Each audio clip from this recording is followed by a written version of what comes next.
Pemirsa, Dinas Pertanian dan Perkebunan Aceh menggelar pertemuan koordinasi semester 2 dana bagi hasil cukai hasil tembakau tahun 2019.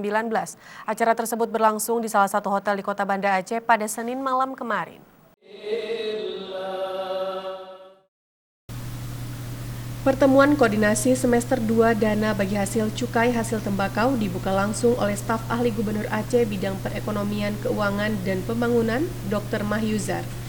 Dalam sambutannya mengatakan dengan adanya budidaya tembakau tersebut, Aceh mendapatkan kategori sebagai daerah penghasil dan penerima alokasi dana bagi hasil cukai hasil tembakau sejak tahun 2010 yang lalu.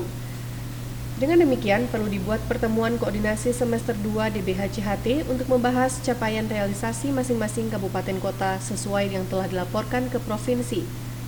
Di samping itu, untuk lebih memantapkan sistem koordinasi, sinkronisasi, dan harmonisasi pelaporan fisik dan keuangan antara provinsi dan kabupaten kota.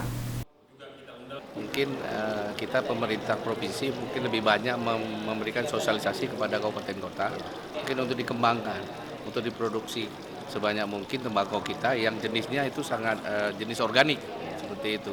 Itu contohnya itu ada contoh yang sudah ada di kita itu ada produksi rokok. Mungkin dengan adanya kita buat secara lebih luas lagi, maka tentu rokok yang dimunculkan itu tidak hanya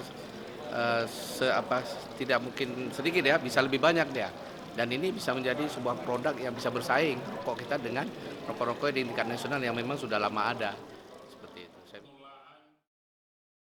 Sementara itu, Kadis Pertanian dan Perkebunan Aceh, Ahanan, dalam sambutannya mengatakan, tujuan diadakan pertemuan tersebut untuk memonitoring pelaksanaan kegiatan DBHCHT tahun 2019. Sosialisasi reformasi alokasi anggaran DBHCHT tahun 2020 dan harapannya dapat menjadi penyelarasan laporan fisik dan keuangan kegiatan yang bersumber dari dana bagi hasil cukai hasil tembakau. Yang pertama kami sampaikan bahwa kegiatan dana bagi hasil cukai tembakau hari ini kita laksanakan adalah melakukan evaluasi capaian daripada pelaksanaan kegiatan di lapangan.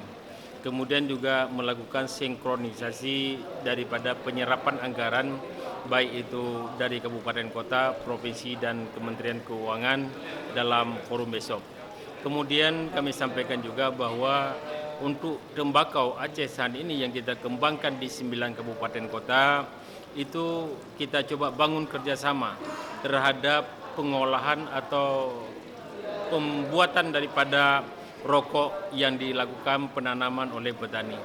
Terkait dengan komoditi atau varietas yang akan dikembangkan ke depan, itu kita sesuaikan dengan permintaan daripada perusahaan rokok tersebut. Kita telah mewacanakan, telah membangun komunikasi bahwa kita akan bekerja sama dalam hal pengolahan tembakau tersebut dengan PT Bin Segar yang akan mengolah tembakau kita. Acara tersebut berlangsung sejak tanggal 18 hingga 20 November 2019 yang diikuti oleh peserta dari Dinas Perkebunan, Dinas Kesehatan, dan BPKAD Kabupaten Kota di Aceh dan menghadirkan narasumber dari Kementerian Dinas Kesehatan Aceh, Bapeda Aceh, serta dari Dinas Pertanian dan Perkebunan Aceh. Tim Liputan Aceh TV.